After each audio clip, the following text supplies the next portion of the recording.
जय श्री कृष्णा। राधे राधे। आप और आपके पूरे परिवार पर भगवान विष्णु की कृपा सदा सर्वदा बनी रहे। आइए भक्तों, आज हम सुनेंगे पितृपक्ष यानी श्राद्ध पक्ष की कथा। जैसे हर व्यक्ति अपने जीवन में निर्धारित लक्ष्य तक पहुंचना चाहता है, उसी प्रकार हमारी ये आत्मा भी मोक्ष और मुक्ति को पाना चाहती है। आइए भक्तों, सबसे पहले हम सुनेंगे गर्भ गीता का पाठ। गर्भ गीता की शुरुआत में अर्जुन भगवान श्री कृष्ण से प्रश्न पूछते हैं कि आत्मा का पुनः पुनः जन्म क्यों होता है, इस जन्म में उसके क्या कर्तव्य है और किन पाप कर्मों के कारण वह जीवन में अनेक दुखों को पाता है और किन कर्मों के कारण वह जीवन में अनेक सुखों की प्राप्ति करता है और अंत में वह कौन सा मार्ग है जिसके द्वारा वह मोक्ष और मुक्ति को प्राप्त करता है, अर्थात वह आत्मा कब भगवान में लीन हो जाती है और उस आत्मा का जन्म मरण का सारा दुख समाप्त हो जाता है। परंतु जिसे मुक्ति नहीं मिलती, उन्हें अलग अलग योनियों में जन्म लेकर अपने अच्छे व बुरे कर्मों का फल भोगना पड़ता है। अर्जुन ने भगवान श्री कृष्ण से कहा, हे भगवान, कृपा कर बताइए कि जीव जब गर्भ में आता है तो वह किस पूर्व कर्म के कारण आता है। हे मधुसूदन, प्राणी जन्म के पूर्व गर्भवास का कष्ट भोगता है और जन्म लेते समय भी असहाय कष्ट पाता है। इसके उपरांत वह संसार में रहकर रोग पीड़ा भोगता है, उसे बुढ़ापा आता है, प्राणी की मृत्यु भी होती है। प्रभु जी, कृपा कर बताइए वे कौन से कर्म हैं जो प्राणी को जन्म मरण से रहित बताते हैं। भगवान श्री कृष्ण जी कहने लगे, हे अर्जुन, जन्म मरण का बंधन उन प्राणियों की नियति है जो संसार में लिप्त रहते हैं। ऐसे प्राणी संसार में अनुरक्त रहते हैं, अर्थात संसार के नश्वर पदार्थों से ही प्रेम करते हैं। वे सांसारिक वस्तुओं की कामना करते हैं। प्राणी संसार की माया पाने की चेष्टा तो करता है, परंतु मेरी भक्ति पर ध्यान नहीं देता। इसके कारण वह बार बार और अनेक योनियों में जाकर जरा मरण का दुख उठाता है। अर्जुन ने कहा, हे जनार्दन, सांसारिक माया मोह से मुक्ति तो बहुत कठिन है। माया चित हर लेती है। मन काम क्रोध लोभ मोह और अहंकार रूपी विकार से घिरा मदमस्त हाथी है। तृष्णा रूपी शक्ति इसे प्रेरणा देती है। 5 विकारों में अहंकार प्रबल है जो कि प्राणी को नरक में ले जाता है। हे ऋषिकेश, इस मदमस्त हाथी को कैसे वश में किया जाए?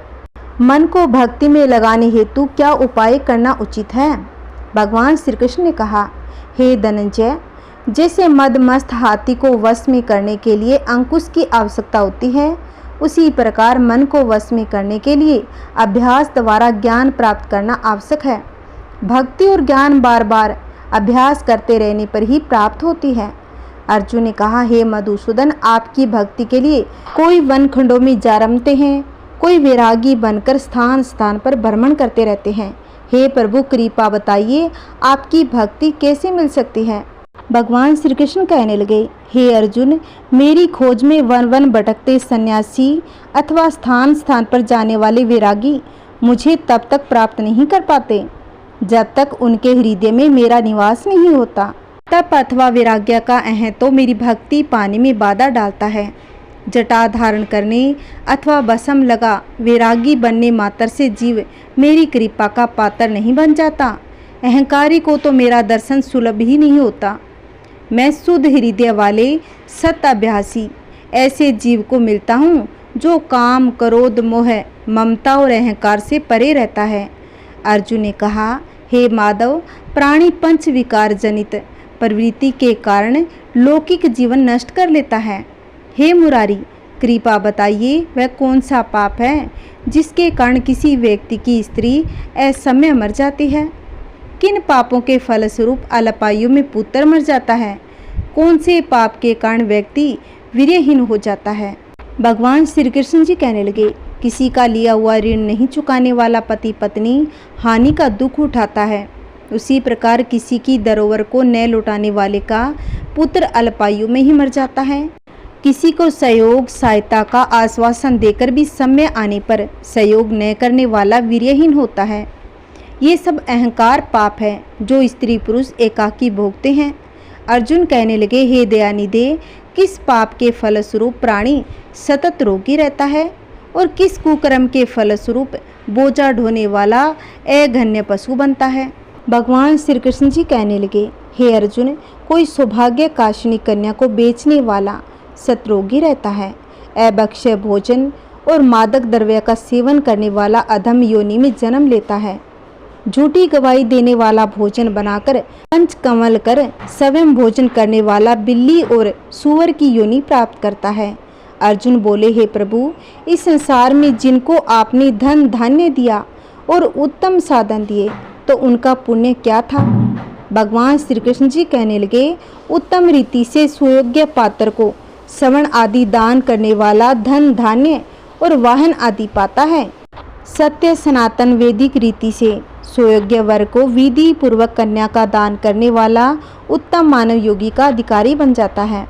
अर्जुन बोले, हे प्रभु, संसार में कोई तो बहुत सुंदर है, कोई कुरूप है, सो श्रेष्ठ स्वास्थ्य और स्वरूपवान शरीर किन पुण्यों से मिलता है? भगवान श्री कृष्ण कहने लगे, हे अर्जुन, पुरुष का रूप स्वरूप कोई मायने नहीं रखता, उनके गुण महत्वपूर्ण होते हैं। फिर भी आकर्षक देह संत विद्वानों की सेवा एवं निरंतर ज्ञान की आकांक्षा के फलस्वरूप मिलती है। अर्जुन बोले, हे दयानिधि, प्राणी धन और संसारिक सुखों से मोह क्यों रखता है? भगवान बोले, हे महाबाहु, अगर मेरी कृपा से प्राणी वंचित हो जाए तो धन दौलत और संसारिक रूप आदि से प्रीति करने लगता है। यह सब नाशवान है। विवेकी साधक को इसे दूर रहना चाहिए। जो व्यक्ति संसारिक मोह माया से मुक्त हो काशी, हरिद्वार, अयोध्या आदि पवित्र स्थानों के दर्शन और मेरी निष्काम भक्ति करता है, वह राजा जैसी समानता और ज्ञान प्राप्त कर लेता है। इसी प्रकार विनम्र भाव से गुप्त दान करने वाला कामना रहित होकर दूसरों की सेवा करे, सदा अपनी आवश्यकता अनुसार धन पाता है, उसकी काया निरोगी रहती है। अर्जुन बोले, हे प्रभु, प्राणी में रक्त विकार, खंड वायु, अंधा अथवा पंगुता का क्या कारण है? बताने की कृपा करें। भगवान श्री कृष्ण ने कहा, हे धनंजय, मेरी भक्ति से परे माया लिप्त नशे व्यंजनों में रत रहने वाला, क्रोधी, रक्त विकार, आलस्य में डूबे, दरिद्र, शील संयम रहित, उखंड वायु जैसे रोग से ग्रस्त होते हैं, पति व्रत धर्म का उल्लंघन करने वाली स्त्री और संयम रहित पति में पंगुता, ज्योतिहीनता आती है। अर्जुन कहने लगे, हे जगत गुरु, कृपा करके गुरु दीक्षा के विषय में भी कुछ बताइए। भगवान श्री कृष्ण जी कहने लगे, हे अर्जुन, तुम धन्य हो और धन्य है तुम्हारी माता। तुम्हारा यह प्रश्न संसार के लिए कल्याणकारी है।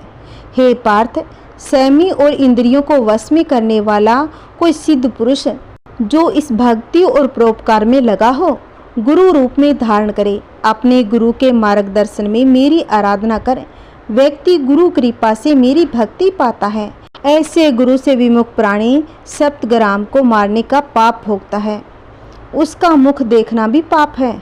जैसे मदिरा भांड से सटा गंगा जल अशुद्ध हो जाता है, उसी प्रकार गुरुद्रोही गृह साधक की साधना निष्फल रहती है। ऐसा व्यक्ति क्रूर, शुक्र, काक आदि योनियों में पाता है। वह अजगर के समान आलस्य में डूबा तिरस्कार पाता है। हे धनंजय, गुरु दीक्षा बिना साधक का उद्धार नहीं होता। मेरी भक्ति की इच्छा करने वाले को गुरु धारण करना उत्तम है। जैसे नदियों में गंगा, व्रतों में एकादशी, जीवों में मनुष्य तन श्रेष्ठ है, उसी प्रकार साधक की सिद्धियों में गुरु कृपा श्रेष्ठ है। गुरु सेवा का फल अश्वमेध यज्ञ से भी अधिक फलदायी होता है। जय श्री कृष्णा, राधे राधे। आइए भक्तजनों, पितृपक्ष में जोगे भोगे की कहानी सुनते हैं। इसे भी पूरे 16 दिनों तक सुनना चाहिए। पौराणिक कथा के अनुसार जोगे तथा भोगे दो भाई थे। दोनों अलग अलग रहते थे। जोगे धनी था और भोगे निर्धन था। दोनों में बड़ा ही प्रेम था। जोगे की पत्नी को धन का अभिमान था, किंतु भोगे की पत्नी बड़ी सरल हृदय की थी। पितृपक्ष आने पर जोगे की पत्नी ने उससे पितरों का श्राद्ध करने के लिए कहा, तो जोगे इसे व्यर्थ का कार्य समझकर टालने की चेष्टा करने लगा। किंतु उसकी पत्नी समझती थी कि यदि ऐसा नहीं करोगे तो लोग बातें बनाएंगे। फिर उसे अपने मायके वालों को दावत पर बुलाने और अपनी शान दिखाने का यह उचित अवसर लगा और वह बोली, आप शायद मेरी परेशानी की वजह से ऐसा बोल रहे हो, किंतु इसमें मुझे कोई परेशानी नहीं होगी। मैं भोगे की पत्नी को बुला लूँगी, दोनों मिलकर सारा काम कर लेंगी। फिर उसने जोगे को अपने पीहर न्योता देने के लिए भेज दिया। दूसरे दिन उसके बुलाने पर भोगे की पत्नी सुबह सवेरे आकर काम में जुट गई। उसने रसोई तैयार की और अनेक पकवान भी बनाए। सभी काम निपटाकर अपने घर आ गई। आखिर उसे भी तो पितरों का श्राद्ध तर्पण करना था। इस अवसर पर न जोगे की पत्नी ने उसे रोका न वह रुकी। सिगरी दोपहर हो गई। पितर भूमि पर उतरे। जोगे भोगे के पितर पहले जोगे के यहाँ गए तो क्या देखते हैं कि उसके ससुराल वाले वहाँ भोजन पर जुटे हुए हैं। निराश होकर वे भोगे के यहाँ गए। वहाँ क्या था, मातर पितरों के नाम पर अग्यारी दे दी गई थी। पितरों ने उसकी राख चाटी। भूखे ही नदी के तट पर जा पहुँचे। थोड़ी देर में सारे पितर इकट्ठे हो गए। अपने अपने यहाँ के श्राद्धों की बड़ाई करने लगे। जोगे भोगे के पितर ने भी अपनी आप बीती सुनाई। फिर वे सोचने लगे, अगर भोगे समर्थ होता तो शायद उन्हें भूखा न रहना पड़ता, मगर भोगे के घर में 2 समय की रोटी खाने को नहीं थी। यही सोच समझकर उन्हें भोगे पर दया आ गई। अचानक वे नाच नाच कर गाने लगे, भोगे के घर धन हो जाए, भोगे के घर धन हो जाए। सांझ होने हुई। भोगे के बच्चों को भी कुछ भी खाने को नहीं मिला था। वो भूख से तड़फ रहे थे। उन्होंने माँ से कहा, भूख लगी है। तब उन्हें टालने की गरज से भोगे की पत्नी ने कहा, जाओ, आंगन में होंदी ओंदी रखी है, उसे जाकर खोल लो। जो कुछ मिले बंटवारा करके खा लेना। बच्चे वहाँ पहुँचे तो क्या देखते हैं कि होंदी मोहरों से भरी पड़ी थी। वे दौड़े दौड़े माँ के पास पहुँचे और उसे सारी बात बताई। आंगन में आकर भोगे की पत्नी ने ये सब कुछ देखा तो वह हैरान रह गई। इस प्रकार भोगे भी धनी हो गया, मगर धन पाकर वह घमंडी नहीं हुआ। दूसरे साल का पितृपक्ष आया। श्राद्ध के दिन भोगे की स्त्री ने 56 प्रकार के व्यंजन बनाए। ब्राह्मणों को बुलवाकर श्राद्ध किया, भोजन कराया, दक्षिणा दी। जेठ जेठानी को सोने चांदी के बर्तनों में भोजन कराया। इससे पितर बड़े ही प्रसन्न होकर तृप्त हो गए। जय श्री कृष्णा, राधे राधे। आइए भक्तों, एक और कथा सुनते हैं। एक समय की बात है, एक राजा ने अपने पिताजी का श्राद्ध किया और ब्राह्मणों को भोजन पर बुलाया। जब ब्राह्मण भोजन करने आए तो राजा स्वयं ही उनके पांव धोने लगा। इस बीच एक ब्राह्मण ऐसा आया जिसके पैर मिट्टी लगने के कारण काफ़ी गंदे हो गए थे।